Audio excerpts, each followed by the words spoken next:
په سودان کې د متحده اماراتو لخوا سپانسر شوي بشري جرایم په غزه کې د اسرایلي جرایمو سره سمون لري. میډلسټ ای مجلې دغه مسله په دې لیکنه کې څېړلې ده. دغه لیکنه د لویدیځو هیوادونو د دوه مخي سیاست او د خلیجي هیوادونو د ناوړه لاسوهنې جوړ او تریخ انتقاد وړاندې کوي. په ځانګړې توګه د سودان د شمالي دارفور مرکز الفاشر د محاصرې او وژنو په اړه. لیکنه له هغې شیبې پیلېږي چې د امریکا ولسمشر ډونالډ ټرمپ د متحده عربي اماراتو د مرستیال لومړي وزیر او د مانچستر سیټي د فوټبال کلب د مالک شیخ منصور بن زاید ال نهیان لاس ونیو او په خندا یې ورته وویل بې پایه پیسې. دا یوه نښه وه چې ټرمپ یو ځل بیا هغه پټې خبرې په لوړ غږ وکړي خو هیڅوک یې پروا نه کوي ځکه دا د نړۍ د واکمنو حقیقت دی.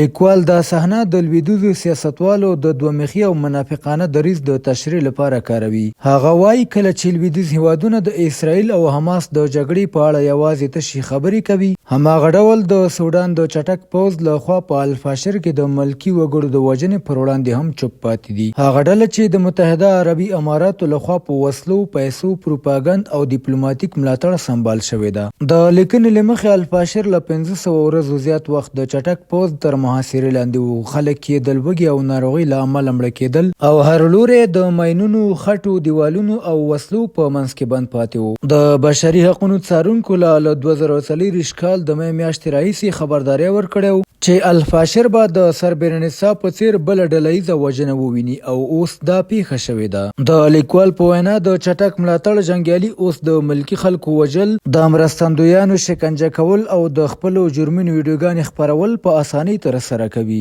د هغوی ظلمونه دومره پراخ دي چې د فضا له سپوږمکۍ څخه هم د قربانیانو وینه ښکاري. دا لیکنه دا څرګندوي چې د چټک ملاتړ پوځ دا ځواک د اماراتو له اوږدمهاله ملاتړ پرته ممکن نه دی. امارات په نیالا او المالحه کې نظامي اډې لري چې له همدې ځایه د وسلو او اکمالاتو کاروانونه د سومالیا، د بوساسو، د لیبیا د الکفرا او د یوګاندا د کاژانسي هوایي ډګر له لارې د چټک ملاتړ پوځ لاسته رسوي. د دغې ډلې مشر محمد حمدان د ګالو د خپلو سرو زرو له کانونو، د خپلو جګړه مارو له ځواکونو او د سودان له پراخې ځمکې اماراتو ته هغه امتیازات ورکړي چې هغوی ته د افریقا پر لویه وچه د نفوذ دروازې پرانیزي. دا ټول د اماراتو لپاره د یو ستر ستراتیژیک نفوذ په معنا دي چې نه یوازې د سودان د منابعو کنټرول ترلاسه کوي بلکې د 2019 کال د سودان د دیموکراتیک پاڅون روحیه یې هم خاورې کړې ده. لیکوال زیاتوي چې لویدیځ هیوادونه لکه برتانیا او امریکا سره له دې چې د سودان د بشري ناورین په اړه تشې خواشینۍ څرګندوي خو هیڅکله یې پر اماراتو د فشار لپاره ګام نه دی اخیستی.